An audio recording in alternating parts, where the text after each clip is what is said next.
గౌరవనీయులు తాటికొండ రాజన్న గారు, తమ్ముడు ఎర్రోల శ్రీనివాస్ గారు, క్యామ మల్లేశన్న గారు, నరసింహరావు గారు, కృష్ణారెడ్డి గారు, చాలా మంది కనబడుతున్నారు.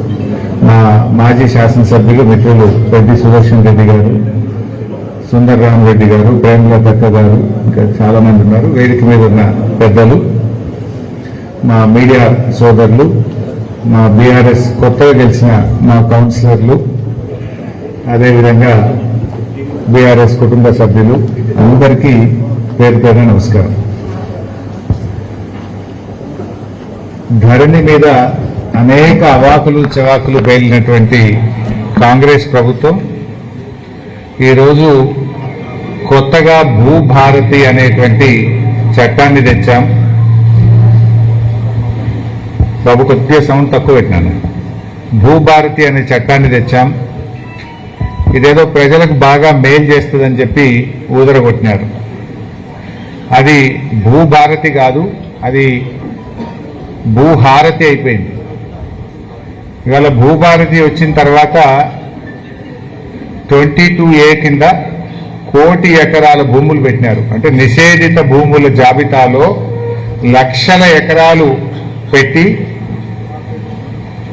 డబ్బుల వసూళ్లకు పాల్పడతా ఉన్నారు.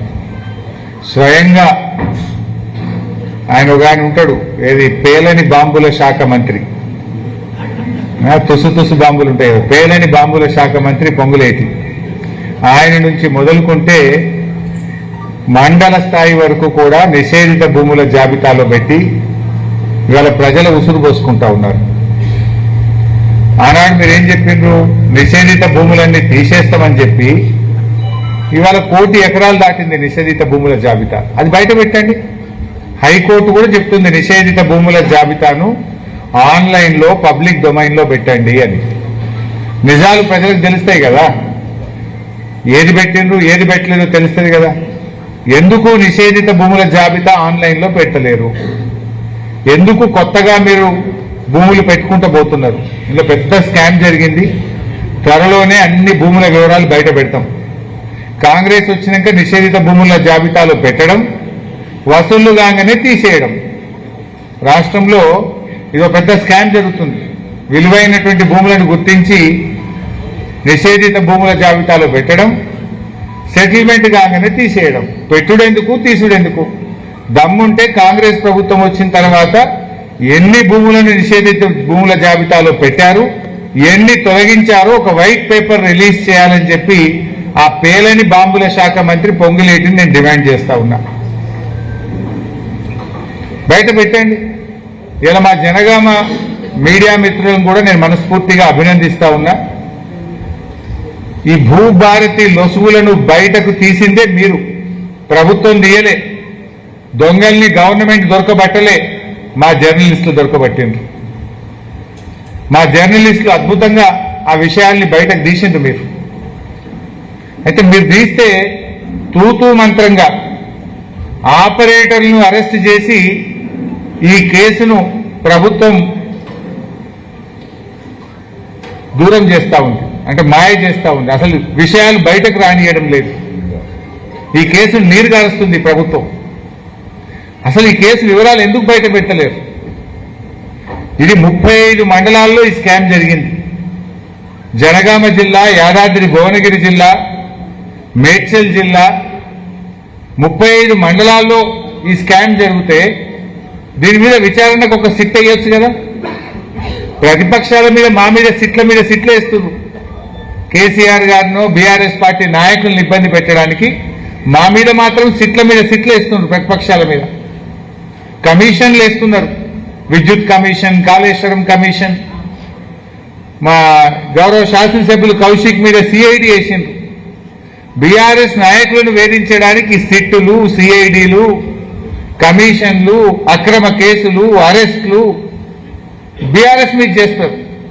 ఇవాళ రాష్ట్ర ప్రభుత్వ ఖజానాకే చిల్లు కొడతా ఉంటే, ఖజానాను కొల్లగొడతా ఉంటే, 35 మండలాల్లో స్కామ్ జరిగితే దీన్ని ఇప్పటి వరకు బయటకు ఎందుకు తీయడం లేదు? దీని మీద సిఐడి విచారణలో ఒక సిట్తో వేసి దొంగల్ని దొరకబట్టాలనా వద్దా?